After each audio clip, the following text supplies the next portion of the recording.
Hello everyone, welcome to Clean Coder YouTube channel.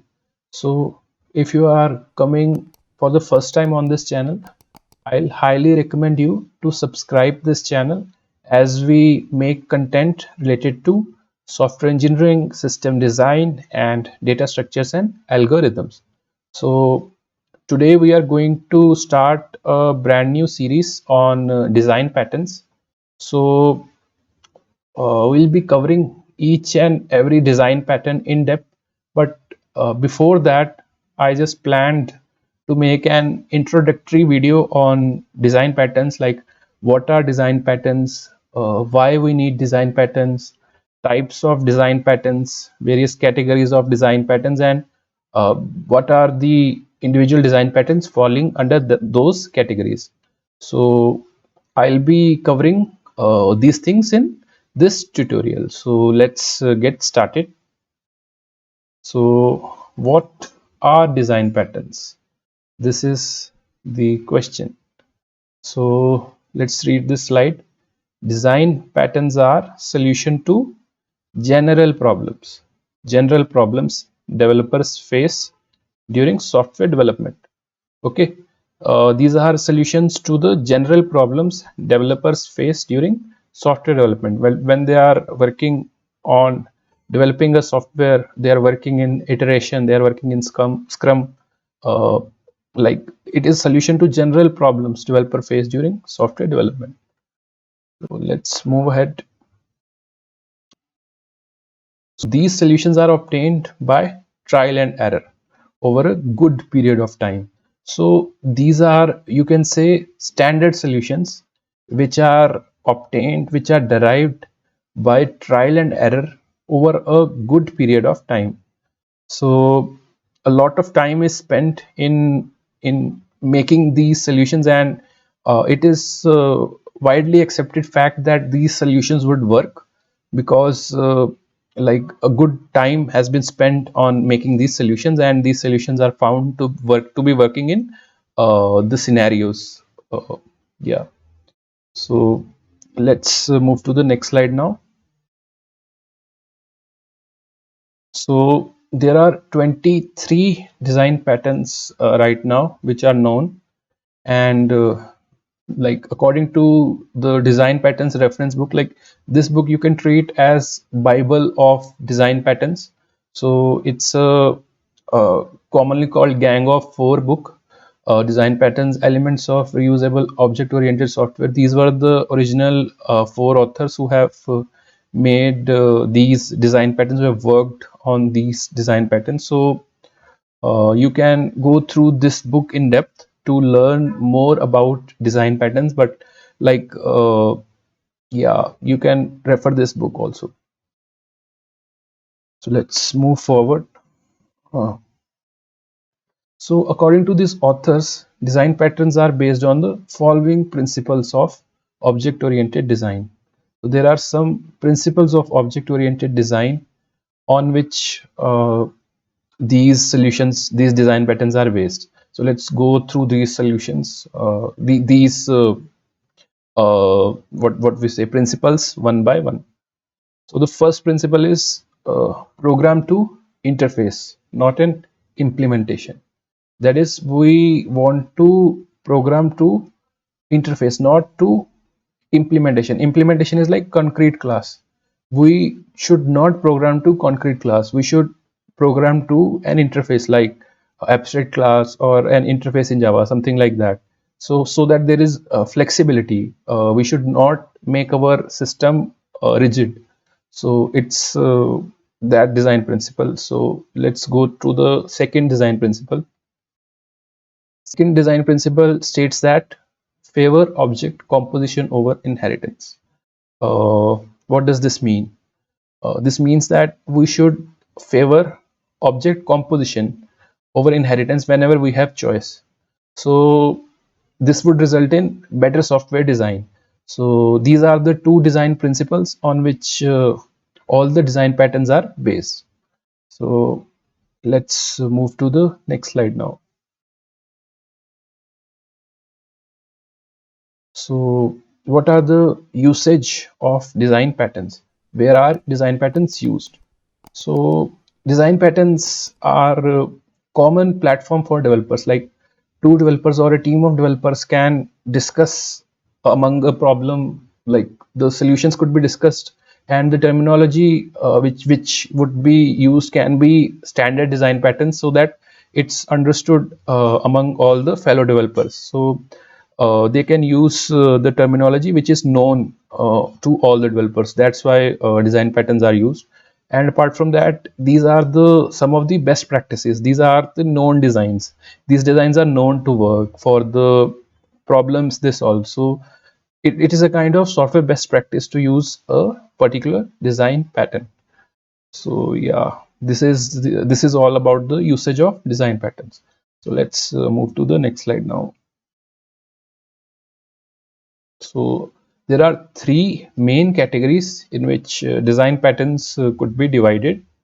So these categories are uh, creational design patterns, structural design patterns, and behavioral design patterns.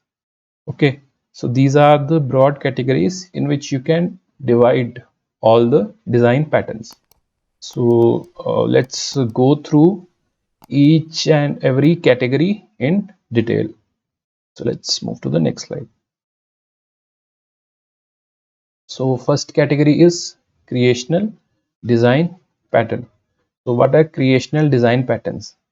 So the patterns which are designed for class instantiation, these are creational design patterns. So these are either related to class creation or object creation. These are the patterns which using which either class would be created or object would be created. So these could be put together in a creational design patterns category. So in the next slide, we'll see some of the creational design patterns. So these are types of creational design patterns. So factory method pattern is a type of creational design pattern. So is abstract factory pattern is a type, and then singleton pattern is also a type of creational design pattern. Prototype pattern is again a type of creational design pattern. In the end, there are builder pattern and object pool pattern. These are also types of creational design patterns. So that's all about the creational design patterns. Don't worry, we'll be going through in depth in each of this design pattern in separate videos, but since this is an introductory video, I'll be skimming through them. So let's move to the next category now, which is structural design patterns. So the second category is structural design patterns. So what are these design patterns? These design patterns are designed with regard to class structure and composition. So these design patterns take care of class structure and composition. So the main goal is to increase the functionality of the classes involved without changing much of its composition. So these design patterns focus on the functionality of the classes. This is the aim of these design patterns, and these doesn't want to change much of the composition which is already there in the design. So that's about structural design patterns. So let's see the design patterns which fall under the category of structural design pattern. So these are the patterns which fall under the category of structural design pattern. So let's see them one by one. So the first one is adapter pattern. This is the first structural design pattern. So second one is bridge pattern. So again a structural design pattern. Then there is composite pattern. Then there is decorator pattern. Then there is facade pattern. Then there is flyweight pattern. And then there is proxy design pattern. These are the 7 design patterns related to structural design patterns. So again, don't worry, we'll be going through them in depth in separate video tutorials, and since this is an introductory tutorial, we'll not cover each of them in this. So let's move to the third category now, which is behavioral design patterns. So this is the third category of design patterns. So these patterns are designed depending on how one class communicates with others. So these patterns take care of how one class communicates with others. So this is the main aim of these design patterns. So let's check the types of behavioral design patterns in depth now. So these are the types of behavioral design patterns. So first type is chain of responsibility. Second one is command pattern. Third one is interpreter pattern. Fourth one is iterator pattern. Fifth one is mediator pattern. Then there is memento pattern, and then there is observer pattern. Then there is state pattern, and after that there are strategy pattern and template pattern. So these are the design patterns falling in the category of behavioral design patterns. So these are all the three categories and their individual design patterns which fall under those categories. So hopefully I'll be covering the each design patterns in a separate video tutorial. I'll try to provide hands-on class diagrams and the various classes in Java programming language. I'll try to demonstrate them in a IDE like IntelliJ in separate tutorials. So stay tuned for that as well.